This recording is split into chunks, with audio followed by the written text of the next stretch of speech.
ሰላም ጤና ይስጥልን ውድ አድማጭ ተመልካቾቻችን የማል ሚዲያ ትንታኔ ሂስ ዝግጅታችን ነው። በዛሬው ዝግጅታችን ላይ የዕለቱን አጫጭር መረጃዎች ለእናንተ በመንገር ለዕለቱ በተመረጡ ሁለት ርዕሰ ጉዳዮች ላይ ትንታኔና ሂስ የምንሰጥ ይሆናል። ከአፍታ ቆይታ በኋላ ስንመለስ በቀጥታ ወደ ዝግጅታችን የምናልፍ ይሆናል። እስከዚያው ሚዲያችንን ሰብስክራይብ፣ መረጃውን ደግሞ ላይክና ሼር በማድረግ የማል ሚዲያ ቤተሰብ ይሁኑ። እንዲሁም ሀሳብ አስተያየቶቻችሁን ደግሞ በኮሜንት መስጫው ላይ መስጠታችሁን አይዘንጉ። ተመልሻለሁ ውድ አድማጭ ተመልካቾቼ። ወደ መጀመሪያው መረጃ ሳልፍ በመላው ትግራይ ክልል ከየካቲት 20 ጀምሮ ሰላማዊ ሰልፍ ሊካሄድ እንደሆነ ተሰምቷል።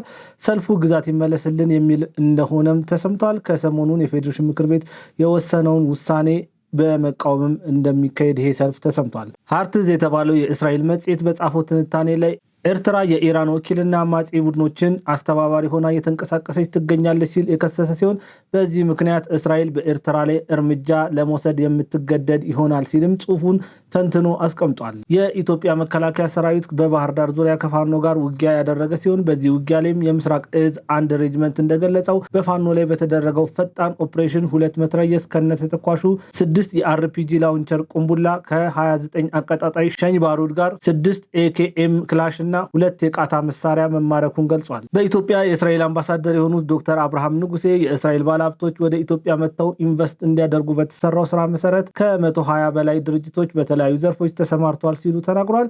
በተያያዘ ዜና የእስራኤሉ ፕሬዚዳንት ክቡር አምባሳደር ፕሬዚዳንት ታዬ አጽቀሥላሴ ላደረጉልኝ አቀባበል ከልብ አመሰግናለሁ፣ እርሶም በቅርቡ እስራኤል እንዲገኙ ጋብዦታለሁ ሲሉ በኤክስ ገጻቸው ላይ ሀሳባቸውን አጋርቱ። ውድ አድማጭ ተመልካቾቻችን ለዕለቱ የነበሩን አጫጭር መረጃዎች እነዚህ ይመስላሉ። የ30% ታላቅ ቅናሽ ከአፍሪካ ህብረት አጠገብ በሚገኘው አዲሱ የቡልጋሪያ ሳይታችን ቴምር ሪል ስቴት ባለ 15 ፎቅ 4 ብሎኮችን የያዘውንና ዘመናዊውን መንደር ከ60 ካሬ ጀምሮ ባለ 1 መኝታ ቤቶችን በ4.8 ሚሊዮን ብር ጠቅላላ ክፍያ ይዞላችሁ ቀርቧል። በተጨማሪ የዲፕሎማቶች መኖሪያ በሆነችው ሳር ቤት እናም በአዋሬ እስከ 35% ወይም እስከ 5 ሚሊዮን ብር ድረስ በሚደርስ ልዩ ቅናሽ የቤት ባለቤት እንዲሆኑ እንጋብዛለን። ንግዶን ለማሳደግ ደግሞ በመሃል ፒያሳ በአድዋ 00 ፊት ለፊት በ1.4 ሚሊዮን ብር ቅድመ ክፍያ ብቻ የሚሸጡ ጥቂት ሱቆችን አቅርበናል። በጋርመንት ገላንና ቡልጋሪያ ደግሞ የመኖሪያና የንግድ አማራጮችን በእውነተኛ ቅናሽ ያገኛሉ። ቴምር ሪል ስቴት ባለፉት 10 ዓመታት ከ500 በላይ ቤቶችን ለባለቤቶቻቸው በማስረከብ የታመነ ስም ነው። ዛሬውኑ በ0979 793956 ወይንም 0979 794997 ይደውሉልን። በዋትሳፕ እና ቴሌግራምም ያገኙናል። ቴምር ሪል ስቴት የጥራትና የታማኝነት መገለጫ። ከአጫጭር መረጃዎች የመለስ ስለማልፈው የእስራኤል ፕሬዝዳንት ወደ ኢትዮጵያ መምጣት ለኢትዮጵያ ምን አይነት ጥቅም አለው የሚለውን ጉዳይ በአጭሩ የምንመለከት ይሆናል። ጥቅሙን ከማንሳቴ በፊት ግን ፕሬዝዳንቱ ማናቸው በሚለው ጉዳይ ላይ ጥቂት የምላችሁ ነገር ይኖራል። የእስራኤሉ ፕሬዝዳንት ማናቸው የሚለውን ጉዳይ ስንመለከት ሰውየው ሙሉ ስማቸው አይዛክ ሄርዞግ የሚባል ሲሆን እስራኤል እንደ ሀገር ከተመሰረተች 11ኛ ፕሬዝዳንት ሲሆኑ እስራኤል ነፃ ሀገር ሆና ከተመሰረተች በኋላ እስራኤል ውስጥ የተወለዱ የመጀመሪያው የእስራኤል ፕሬዝዳንትም ናቸው። እኚህ ሰው ፕሬዝዳንት ከመሆናቸው በፊት የቤት ልማት ሚኒስቴር፣ የቱሪዝም ሚኒስቴር፣ የዲያስፖራና ማህበራዊ ጉዳዮች ሚኒስቴርና የማህበራዊ ዋስትናና አገልግሎት ሚኒስቴር ሆነው አገልግለዋል። በሙያቸው የህግ ባለሙያ የሆኑት ፕሬዝዳንት በ2015 ዓ.ም በእስራኤል በተደረገው ምርጫ ላይ የሌበር ፓርቲ እጩ ጠቅላይ ሚኒስትር ሆነው ቀርበው ነበረ። የሚገርመው ነገር ደግሞ አባታቸው እንደ አውሮፓውያን አቆጣጠር ከ1983 ዓ.ም አንስቶ እስከ 1993 ዓ.ም ስድስተኛው የእስራኤል ፕሬዝዳንት ሆነው አገልግለዋል። እኚህም ሰው የአባታቸው ምትክ ሆኖ ነው እንግዲህ በአሁኑ ሰዓት እስራኤልን በፕሬዝዳንትነት እየመሩ ያሉት ማለት ነው። ስለ እስራኤል ፕሬዝዳንት ይህንን ያህል ካልን የኚህ ሰው ወደ ኢትዮጵያ መምጣት ለኢትዮጵያ ምን አይነት ጥቅም አለው የሚለውን ጉዳይ ስንመለከት በአንደኛ ደረጃ የሚቀመጠው በሁለቱ ሀገራት መካከል የነበረው ጠንካራ ግንኙነት ወደ ላቀ ምዕራፍ እንዲያሻግር ይጠቅማል። ይሄ የመጀመሪያው ጥቅም ነው። ሁለተኛ በኢኖቬሽን ዘርፍ ጥቅም ይሰጣል። በሳይንስ ዘርፍ ጥቅም ይሰጣል። በቴክኖሎጂ፣ በግብርና፣ በምግብ ዋስትና ዘርፍ፣ በውሃና ኢነርጂ ዘርፍ ከፍተኛ ጥቅም ይሰጣል። ከዛም አልፎ ተርፎ የቀጠናዊ ትስስርን ለማሳደግ ይጠቅማል የእኚህ ሰው ወደ ኢትዮጵያ መምጣት። በዚህ ላይ ኢትዮጵያ በአሁኑ ሰዓት ከፍተኛ የባህር በር ፍላጎት አላት። ይሄ መዘንጋት የለበትም። ሰው እስራኤል በቀጠናው ላይ ባላት ከፍተኛ እንቅስቃሴ ምክንያት ኢትዮጵያ ተጠቃሚ ትሆናለች። የእኚህ ሰው ወደ ኢትዮጵያ መምጣት ሶስተኛው ጥቅም ምንድን ነው? የኢትዮጵያ ዲፕሎማሲ ከድምፅ አሰሚነት ወደ ተጽዕኖ ፈጣሪነት መጓዝን ያሳያል። ኢትዮጵያ በተደጋጋሚ ድምጿን ታሰማ ነበር። አሁን ግን ድምጿን ከማሰማት አልፎ በቀጠናው ላይ ተጽዕኖ እየፈጠረች መሆኑን ያመላክታል። አራተኛ ጥቅሙ ምንድነው? በአፍሪካ ቀንድ ከሚገኙት ጅቡቲ፣ ሶማሊያ፣ ኤርትራ የተሻለች ሀገር ኢትዮጵያ ስለሆነች ነው። ወደዚህ አካባቢ ለመምጣት ኢትዮጵያን እንደ ዋና በር ወይም እንደ ጌትዌይ ማመልከቷን ነው የሚያሳየው እስራኤል ማለት ነው። አምስተኛ ጥቅም በቴክኖሎጂ ዘርፍና በግብርናው ዘርፍ ላይ የልምድ ልውውጥ እንድናገኝ ይረዳናል ማለት ነው። የእስራኤልን ልምድ ወደ ኢትዮጵያ ለማሻገር የሚጠቅም ነው። በተለይ ኢትዮጵያ ስንዴ ላይ ከፍተኛ ስራ እየሰራች ትገኛለች። በዚህ ላይ ተጨማሪ የቴክኖሎጂና የግብርና ልምድ ልውውጥ ኢትዮጵያ እንድታገኝ ይረዳታል ማለት። ስድስተኛ ዓለም አቀፋዊ ጫናዎችና የቀጠናው አለመረጋጋት ባለበት በዚህ ሰዓት እንደዚህ አይነት ከፍተኛ የዲፕሎማሲ ስራ በአዲስ አበባ መከናወኑ ለዓለም የሚሰጠው ምልክት አለ። ኢትዮጵያ በዲፕሎማሲው መልኩ ከፍተኛ የብስለት ደረጃ ላይ መድረሷን ያሳያል። ይሄ ስድስተኛ ጥቅም ነው። ሰባተኛ የእስራኤሉ ጠቅላይ ሚኒስትር ቤንያሚን ኔታንያሁ በቅርብ ይፋ ያደረጉት የሄክሳጎን ጥምረት የሚባል አለ። ይሄ ጥምረት ምንድነው? ዋና ሐሳቡ በመካከለኛው ምስራቅና በአፍሪካ ቀንድ ያሉ የጂኦፖለቲካ ሚዛኖችን መቆጣጠር ነው የዚህ ጥምረት ዋና ዓላማ ማለት። በዚህ ጥምረት ውስጥ ደግሞ እስራኤል፣ ህንድ፣ ግሪክና ቆጵሮስ እንደ ዋና አባላት የተያዙ ሲሆን ዋና ዓላማው የኢራን ተጽዕኖንና ሌሎች ቀጠናዊ ተቀናቃኞችን ለመቆጣጠር ያለመ ሲሆን ኢትዮጵያ በዚህ ጥምረት ውስጥ እንደ ስድስተኛ አባል ልትሆን የምትችልበት እድል አለ የሚል ወሬ እየተሰማ ይገኛል። እነዚህ 7 ነገሮች የእስራኤሉ ፕሬዝዳንት ወደ ኢትዮጵያ በመምጣታቸው ኢትዮጵያ ያገኘቻቸው ጥቅሞች ናቸው። የኚህ ሰው ጉብኝት እንዲሁ በቀላሉ የሚታይ አይደለም። እነ ጀዋር እንደሚሉት ኢትዮጵያ የላጥላጥ ዲፕሎማሲ እየተከተለች አለመሆኗን የሚያሳይ ነው። በአሁኑ ሰዓት ኢትዮጵያ በጣም ተፈላጊ ሀገር ናት። ኢትዮጵያ በጠቅላይ ሚኒስትር ዶክተር አብይ አህመድ እየተመራች የጂኦፖለቲካዊ ማዕከል መሆኗን እያረጋገጠች ትገኛለች። ይህ የበሳል ዲፕሎማሲያዊ አካሄድ ድል ነው። ቀላል ድል አይደለም። ባለፈው 1 ወር ብቻ ወደ ኢትዮጵያ የመጡ ትልልቅ መሪዎችን ማየት እንችላለን። የቱርኩ መሪ መጥተዋል። የጣሊያኑ ጠቅላይ ሚኒስትር ወደዚህ መጥተዋል። ቀላል ዲፕሎማሲ አይደለም እየተሰራ ያለው። ስለዚህ የኢትዮጵያ ጠቅላይ ሚኒስትር ዶክተር አብይ አህመድ እየሄደበት ያለው አካሄድ እንደነ ጀዋር አይነቶች ጠላት እንደሚያራግቡት አይነት ጉዳይ አይደለም። እጅግ በጣም የረቀቀና ከፍተኛ ውጤት የሚያመጣ ነው። በተደጋጋሚ በሚያደርጋቸው እንቅስቃሴዎች የሚሉት ነገር ነበረ። ከዚህ በፊት ከተባበሩት አረብ ኤምሬቶች ጋር በነበረው ግንኙነት በጠቅላላ ጠቅላይ ሚኒስትር ዶክተር አብይ አህመድ ኢትዮጵያን ለተባበሩት አረብ ኤምሬቶች አሳልፎ ሰጥቷል ሲሉ ነበር። አሁን ደግሞ ቆየት ብለው ለእስራኤል አሳልፎ ሰጥቷል ማለታቸው አይቀርም። ያ ብቻ አይደለም፣ የሳውዲ ባለስልጣናቶች ሲመላለሱ ነበር፣ ለሳውዲም ሰጥቷል ማለታቸው አይቀርም። ቀጥሎ የሆነ ደግሞ ሲመጣ ለዛ ሰጠ ማለታቸው አይቀርም። ይሄ ዝም ብሎ የሚሰራ ስራ ነው። እንዲህ አይነት ጠቅላይ ሚኒስትር ነው አሁን ኢትዮጵያ ያላት። በጣም የሚያሳዝነኝ ነገር ይህንን ጠቅላይ ሚኒስትር ከኢሳያስ አፈወርቂ ጋር የሚያነጻጽሩ ሰዎች ናቸው። ይሄ አሳፋሪ ንጽጽር ነው። ጠቅላይ ሚኒስትር ዶክተር አብይ አህመድ በእድሜው ትንሽ ቢሆንም እንኳን ኢሳያስን በብዙ ማስተማር የሚችል ነው። ኢሳያስ አፈወርቂ ደግሞ ቢወለድ ራሱ በጠቅላይ ሚኒስትር ዶክተር አብይ አህመድ እግር ስር እንኳን መድረስ የማይችል ሰው ነው። የጠቅላይ ሚኒስትር ዶክተር አብይ አህመድን የእግሩ ትቢያ መሆን የማይችል ፕሬዝዳንት ነው ኢሳያስ አፈወርቂ። ላለፉት 35 ዓመታት ኤርትራ ምን እንዳደረጋት እናውቃለን። ባለፉት 7 ዓመታት ደግሞ ጠቅላይ ሚኒስትር ዶክተር አብይ አህመድ በኢትዮጵያ ላይ የሰራውን ስራ እናያለን። ሁለቱ በፍጹም ለንጽጽር የሚበቁ አይደሉም። ኢሳያስ አፈወርቂ እቁብና እድር እንኳን ለመምራት ብቃት ያለው ሰው አይደለም። ሰው እንዴት ምጽዋን፣ አሰብን፣ ዳህላክን የሚያክሉ ትልልቅ ወደቦች ይዞ ከዓለም ሀገራት ጋር አብሮ መስራት አልቻለም? ምክንያቱም ይህ ሰው መስራት አይችልም፣ ማሰራት አይችልም፣ መለወጥ አይፈልግም። ለዚህ ነው እንጂ ኤርትራ ከኢትዮጵያ የተሻለ ኦፖርቹኒቲ ነበራት። ያንን መጠቀም አልቻለም። ጠቅላይ ሚኒስትር ዶክተር አብይ አህመድ እኮ ለውሃ ቅርብ ሳይሆን ነው እነዚህ ሁሉ ሀገራት አብሮት ለመስራት እየመጡ ያሉት። ኢትዮጵያ የተሻለ አማራጭ ይዛ ስለቀረበች ነው። ቀላል አይደለም። ይህንን ጠቅላይ ሚኒስትር ከፕሬዝዳንት ኢሳያስ አፈወርቂ ጋር ማነጻጸር ምናልባት ለኢሳያስ አፈወርቂ ትልቅ ክብር ሊሆን ይችላል። ለጠቅላይ ሚኒስትር ዶክተር አብይ አህመድ ግን ስድብ ነው። ጠቅላይ ሚኒስትር ዶክተር አብይ አህመድ መወዳደርም ካለበት መወዳደር ያለበት ከነ ፑቲን፣ ከነ ኤርዶጋን፣ ከነ ኔታንያሁ፣ ከነ ማክሮን እና ከነ ትራምፕ ጋር ነው። እንዲሁ ከኢሳያስ አፈወርቂ ጋር ማነጻጸር በፍጹም የማይቻለው። ኢሳያስ አፈወርቂ በእኛ ሀገር ያሉ ወረዳ ከሚመሩ ሰዎች ጋር እንኳን መነጻጸር የማይችል ነው። ወረዳ ላይ ያሉ ሰዎች ከኢሳያስ አፈወርቂ ይበልጣሉ። መልካም ስም በስራ ይገለጻል። ስራችን ደግሞ ለእኛ ምስክር ነው። ድርጅታችን ሰመር ሪል ስቴት ከዚህ በፊት በመሃል ካሳንቺስ ጥንቅቅ አድርገን ሰርተን ባስረክብናቸው ብዙዎች ያውቁናል። ዛሬ ደግሞ በዲፕሎማቶች መንደር በእንግሊዝ ኤምባሲ አጠገብ እንዲሁም በአዲሱ ቤተ መንግስት ስር እጅግ ዘመናዊ አፓርትመንቶችን ከታላቅ ቅናሽ ጋር አቅርበንሎታል። እጅግ ዘመናዊ ሊፍቶች፣ የመዋኛ ገንዳ፣ በቂ መሰብሰቢያ አዳራሽንና ለአንድ አባወራ 2 የመኪና ማቆሚያም አዘጋጅተናል። በካሬ ከ84 ሺህ ብር ጀምሮ በ10% ቅድመ ክፍያ ለአጭር ጊዜ የሚቆይ እስከ 30% ልዩ ቅናሽ ይዘንሎት መተናል። ለበለጠ መረጃ በ0994 00 3949 ላይ አለያም በ0923 70 4049 ላይ ይደውሎ። ሰመር ሪል ስቴት። ወደ ቀጣዩ አጀንዳ ሳልፍ ህወሓትን የተመለከተ ጉዳይና አጠቃላይ የኢትዮጵያ መንግስት ስርዓት ምን ይመስላል የሚለውን ጉዳይ የምንመለከት ይሆናል። በአሁኑ ሰዓት በዓለም ላይ የተባበሩት መንግስታት እውቅና የሰጣቸው ሀገራት ብዛት 193 ሲሆኑ እነዚህ ሀገራት እንደየፍላጎታቸው የየራሳቸውን የመንግስት አወቃቀር ይጠቀማሉ። በዓለም ላይ ያለው የመንግስት አወቃቀር ዘርፈ ብዙ ነው። ከነዚህ መካከል የተወሰኑትን ለመጥቀስ ያክል አንደኛው ዩኒተሪ ሲስተም ነው። ሌላኛው ፓርላሜንታዊ ሪፐብሊክ የሚባለው ነው። ሌላኛው ፕሬዚደንሻል ሪፐብሊክ የሚባለው ነው። ሌላኛው ፌዴራል ሪፐብሊክ ነው። ሌላኛው ኮንስቲቱሽናል ሞናርኪ የምንለው ነው። ቀጣዩ ደግሞ የፌዴራል ፓርላሜንታዊ ሪፐብሊክ የምንለው አለ። ከዚህ በተጨማሪ ወታደራዊ ስርዓትን የሚጠቀሙ ሀገራቶች አሉ።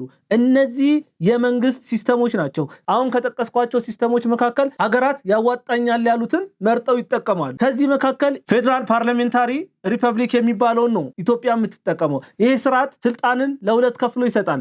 አንደኛው ለፌዴራል መንግስቱ ሲሆን ሌላኛው ደግሞ ለክልል መንግስታት ነው የሚሰጠው። የኢትዮጵያ ፌዴራል ስርዓት መሰረቱ ኢትኒክስ ነው። ኢትዮጵያ ይህንን ስርዓት የዘረጋችው በ1987 ዓ.ም የጸደቀውን ህገ መንግስት መሰረት አድርጋ እንደሆነ መርሳት የለብንም። ኢትዮጵያ በምትከተለው የመንግስት ስርዓት ውስጥ ጠቅላይ ሚኒስትሩ ሄድ ኦፍ ገቨርንመንት ሲሆን ፕሬዚዳንቱ ደግሞ ሄድ ኦፍ ስቴት ሆኖ ያገለግላል ማለት። ያ ማለት በአሁኑ ሰዓት የሀገሪቱ ሄድ ኦፍ ገቨርንመንት ጠቅላይ ሚኒስትር ዶክተር አብይ አህመድ ሲሆኑ ሄድ ኦፍ ስቴት የሚባለውን ደግሞ ክብር ፕሬዚዳንት ታዬ አጽቀሥላሴ ይመሩታል ማለት ነው። ይህንን ስርዓት ለኢትዮጵያ ያስተዋወቀው የኢህአዴግ መንግስት ሲሆን አንዳንድ ኢትዮጵያዊ ሰዎች በዚህ ስርዓት ውስጥ ከፍተኛ የሚያነሷቸው ጥያቄዎች አሉ። በተለይ ህገ መንግስቱን በተመለከተ ይቀርልን የሚሉ አሉ።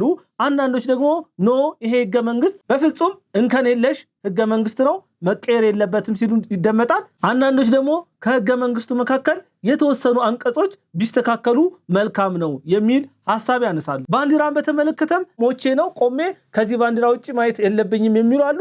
አንዳንዶች ደግሞ መሃል ላይ ያለው ምልክት መነሳት መቻል አለበት የሚል ሐሳብ ያነሳሉ። በዚህም እንደዚህ አይነት ሐሳቦች አሉ ባንዲራን በተመለከተ ማለት ነው። ሌላ ደግሞ ፌዴራሊዝሙ ብሔር ተኮር መሆን የለበትም የሚል ሐሳብ የሚያነሱ አሉ። የለም ብሔር ተኮር መሆኑ የኢትዮጵያ ብሔር ብሔረሰቦችና ህዝቦች መብታቸው እንዲከበር ሆኗል ብለው የሚከራከሩ አሉ። አንዳንዶች ደግሞ ኖ ምንድን ነው ብሔር ብሔረሰብ እነማን ናቸው፣ ህዝቦች እነማን ናቸው፣ ብሔር እነማን ነው የሚል ጥያቄ ያነሳሉ። እንዲህ አይነት ውስብስብ የሆነ ነገሮች ይነሳሉ በኢትዮጵያ የመንግስት ስርዓት ውስጥ። ይሄ ብቻ አይደለም፣ አንቀጽ 39 መጥፋት አለበት የሚሉ አሉ። ኖ አንቀጽ 39 በፍጹም መነሳት የለበትም፣ ይሄ ሁሉም ክልል የራሱን እድል በራሱ እንዲወስን መብት የሰጠ ጉዳይ ነው፣ ይሄ በፍጹም መነካት የለበትም ሲሉ ይደመጣሉ። ያም ሆነ ይሄ ግን የለውጡ መንግስት ከመጣ ወዲያ እነዚህ አይነት ጥያቄዎችን ለመፍታት የተለያየ ስራዎችን እየሰራ ይገኛል። እየሰራ ከሚገኘው ስራዎች መካከል አንደኛው ብሔራዊ የምክክር ኮሚሽን አቋቁሞ ውይይት እያደረገ ይገኛል። ውይይቱ እስካሁን ድረስ አላለቀም። አንደኛ እንዲንጓተት ያደረገው ደግሞ ይሄው ህወሓት የተባለ ድርጅት ነው። ህወሓት በፍጹም በትግራይ ክልል ውስጥ እንዲህ አይነት ውይይቶች እንዲደረጉ በሩን ዝግ አድርጎ ነው ያለው። ይህ ድርጅት ምንም አይነት ሰላም እንዲመጣ አይፈልግም።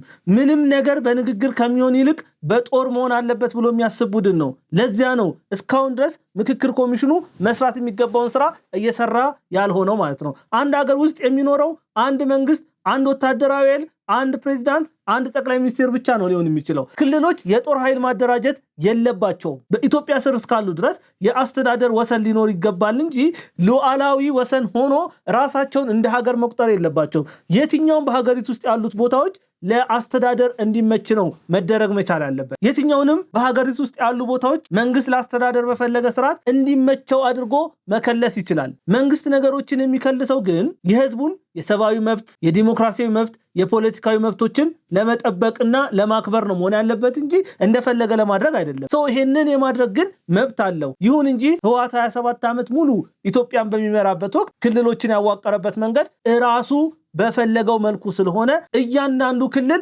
ራሳቸውን ይቆጥሩ የነበረው እንደ ሉዓላዊ ሀገር እንጂ በኢትዮጵያ ውስጥ እንዳሉ አይደለም። ኢትዮጵያ ጥላ ውስጥ እንደተጠለሉ ራሳቸውን አያስቡ። ለዚህም ነው ዛሬም ድረስ በብዙ ክልሎች አጨቃጫቂ ስፍራዎች አሉት። ከነዚህ አጨቃጫቂ ስፍራዎች መካከል አንዱ ህወሓት ወደ ስልጣን ከመጣ በኋላ ምዕራብ ትግራይ ብሎ ያዋቀረው ቦታ ነው። ወልቃይት፣ ራያ፣ አላማጣ፣ ጸለምት የሚባሉት ስፍራዎች የኢትዮጵያ መሬቶች ሳይሆኑ የትግራይ አሊያም የአማራ እንደሆኑ ነው የሚታሰበው። ስለዚህ በእነዚህ ህዝቦች መካከል ሁልጊዜ አለመስማማት፣ መቆራቆዝ እንዲፈጠር አድርጓል።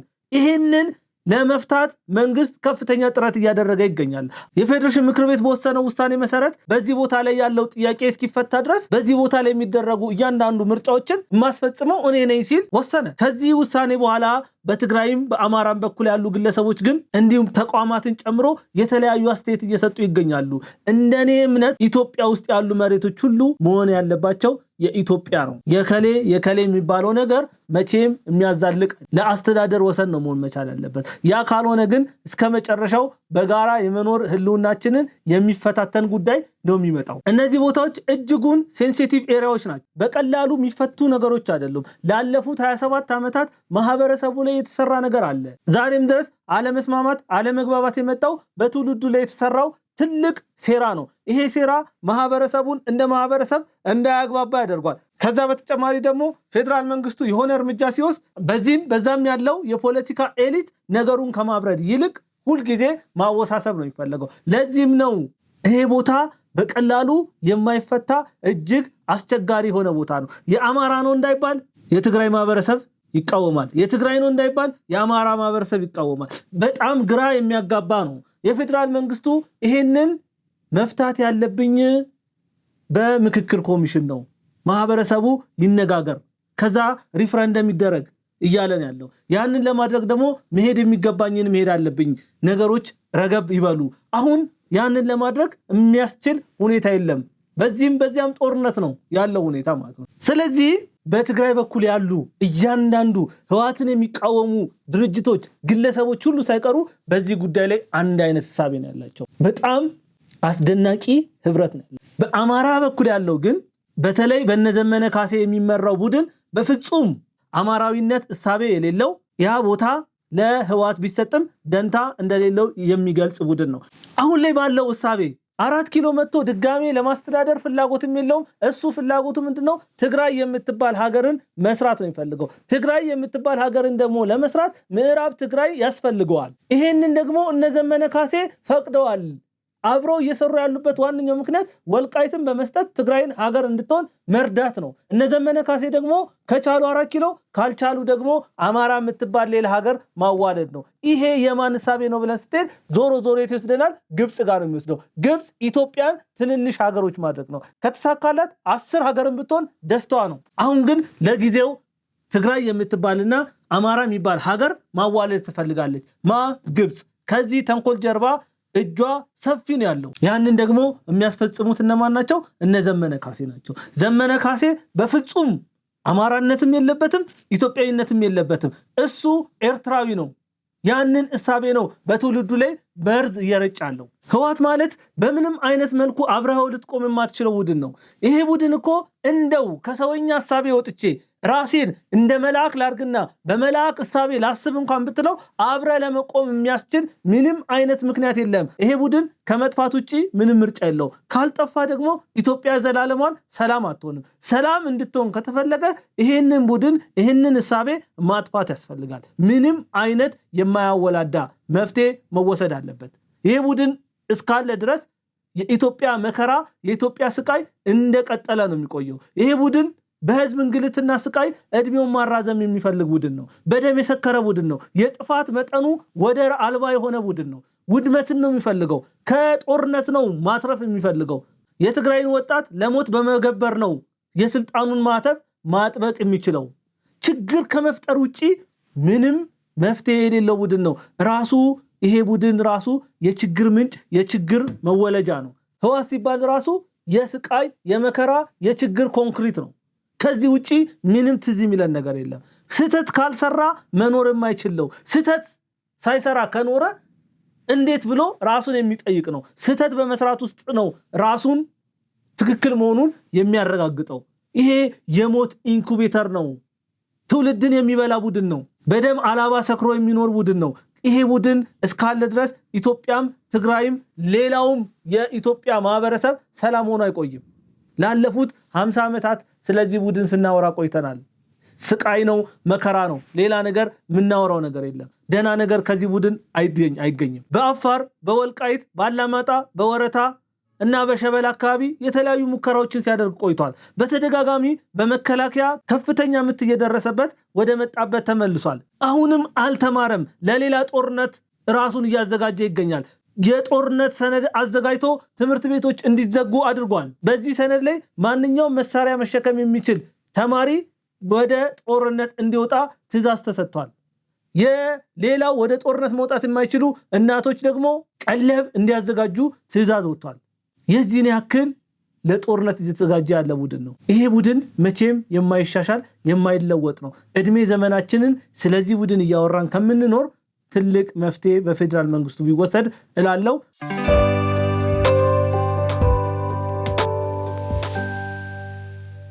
ውድ አድማጭ ተመልካቾቼ ለዛሬ የነበረኝ ፕሮግራም ይህንን ይመስላል። በሚቀጥለው በሌላ ፕሮግራም እስከምንገናኝ መልካም ጊዜ ይሁንላችሁ።